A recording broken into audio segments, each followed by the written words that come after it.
નમસ્કાર દર્શક મિત્રો, @ગુજરાતમાં આપનું સ્વાગત છે। આદિવાસીઓનો લોકપ્રિય ચહેરો અને આમ આદમી પાર્ટીના ધારાસભ્ય ચેતર વસાવા હાલ આદિવાસી યુવાનોને મારવાના કેસમાં બરાબર ગિન્નાયા છે।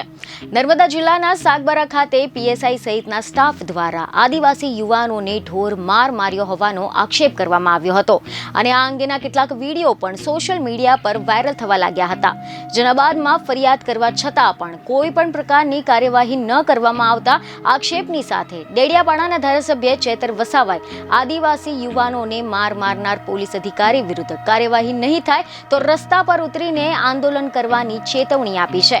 ખબરો એવી મળી રહી છે કે ધારાસભ્ય ચેતર વસાવાએ આ મામલે એવી જાણકારી આપી છે કે સાગબારા ખાતે પીએસઆઈ સહિતના સ્ટાફ દ્વારા નરેન્દ્ર વસાવા, રાજુ વસાવા, ઇનેશ વસાવા નામના 3 યુવાનોને કોઈ પણ ફરિયાદ વિના પોલીસ સ્ટેશનમાં લઈ જઈને ઢોર મારવામાં આવ્યો હતો અને આના કારણે આ તમામને સારવાર માટે સાગબારાના આરોગ્ય કેન્દ્ર અને ત્યાંથી વધુ સારવાર માટે રાજપીપળા સિવિલ હોસ્પિટલમાં લઈ જવામાં આવ્યા છે, જ્યાં તેમની 3 દિવસથી સારવાર ચાલી રહી છે। ઘટનાની નર્મદા કલેક્ટરને રજૂઆત કરવા છતાં પણ કોઈ પણ જાતની તપાસ કરવાની જગ્યાએ પોલીસ પીડિત દર્દીઓ અને તેમના પરિવારજનોને ખોટી રીતે હેરાન કરવામાં આવી રહ્યા છે।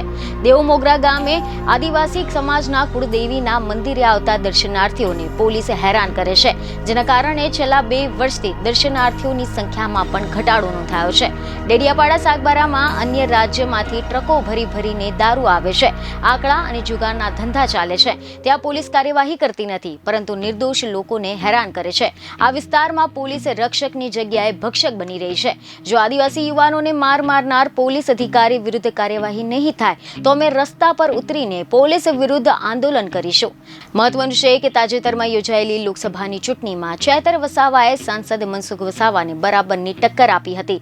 જો કે ચેતર વસાવા ઘણા બધા મતોથી હારી ગયા હતા, પરંતુ તેમ છતાં પણ હાલ પણ તેઓ આમ આદમી પાર્ટીના ડેડિયાપાડાના ધારાસભ્ય તરીકે સ્થાનિકોના પ્રશ્નોને લઈને સક્રિય ભૂમિકા ભજવતા જોવા મળી રહ્યા છે। બીજને ખબરો સાથે ફરી મળીશું। ધન્યવાદ।